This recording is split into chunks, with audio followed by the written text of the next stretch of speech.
There was a key question at the Chilcot inquiry, which I do want to ask you about. When you were asked by Sir Roderick Lyne whether, if they discovered in the intelligence, when they looked back at the intelligence, the JIC intelligence, that it was not the case that there was clear evidence that Saddam Hussein had been building up a WMD programme, if they found that, would it then follow that the Prime Minister had misled Parliament? And you said no, but you then retracted that without quite saying yes. So no, I didn't. As I said in the note I sent to the inquiry afterwards, I misunderstood what Rod Lyne was saying.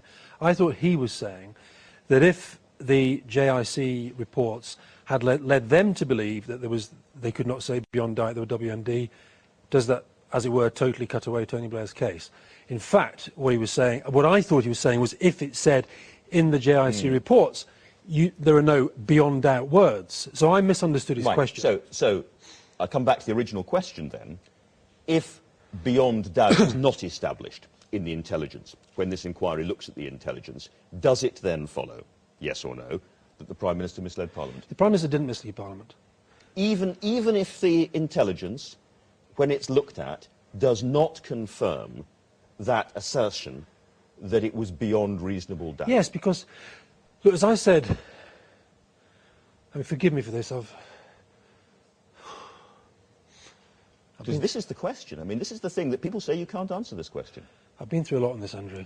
And I've been through a lot of that inquiry. And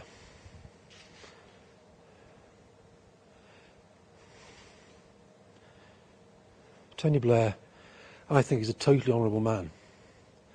And I also think that what we've taken on this is, what I've taken on this, constantly, you did it again this morning, which is probably why I'm a bit upset, this constant sort of vilification.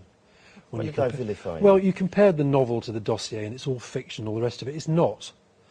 And I just think the way that this whole issue has developed now, where I don't think people are interested in the truth anymore, Andrew. I think you're all interested in settling your scores and setting your own agenda. And I'm sorry if I do get upset about this, but I was there alongside Tony. I know how that decision weighed on him.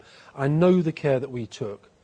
And I just think it's... You surely must understand, 600,000 people died after that. Well, now, you may say people would have died if the war hadn't happened, but nonetheless, an awful lot of people... Well, I'm taking internationally accepted UN figures on that. An awful lot of people died. That's why people are upset. They're not answering scores. I know why they're upset. I know why they're upset. But ultimately, Tony Blair and the government made a decision. And he has to stand by that decision. And what we're looking at is the basis on which he took that decision. Andrew, and if the intelligence doesn't suggest that there was unequivocal proof or evidence that WMD programmes were being prepared by Saddam Hussein, then Tony Blair went to the House of Commons and to the rest of us and to the world and said something that he had no evidence for. And that's why it's an important question. No, I'm not saying it's not an important question, Andrew, but I think that the reason why it's being asked again and again and again is because those who, for reasons... I do understand how you reach a different opinion. I do understand that. Well, I don't have an opinion on this. Others reach an opinion. But what I'm saying, Andrew, is that the reason people are going over it again and again and again and again is because those who do disagree with the judgment that Tony Blair made actually don't even want to see the other side of the story. And I just think look, this has gone on now for however, 2003, with been inquiry after inquiry. And I just think it's ultimately, as Tony said when he gave his own evidence, it's a judgment that he had to make. And it wasn't just about the dossier. It was also about the history of the regime. It was also about the importance of the transatlantic relationship. If you're upset about that, let's put the dossier entirely to one side then and simply come back to Sir Roderick Lyne's original question, which was, if the original intelligence did not support the view that there was clear and unambiguous evidence that WMD were being prepared by Saddam Hussein, then surely Tony Blair was misleading Parliament. No, he wasn't, Andrew. There can be no other conclusion. No, Andrew, he wasn't, because the original intelligence was the basis of the dossier that Tony Blair, in very good faith, presented to Parliament. He was not misleading Parliament. And I also saw the care and the meticulousness with not just he, but everybody involved in that process presented that case. And it wasn't the case for war. It was the case for why he was more concerned. It was this phrase, beyond doubt. And it wasn't beyond doubt, and as was I it? said to...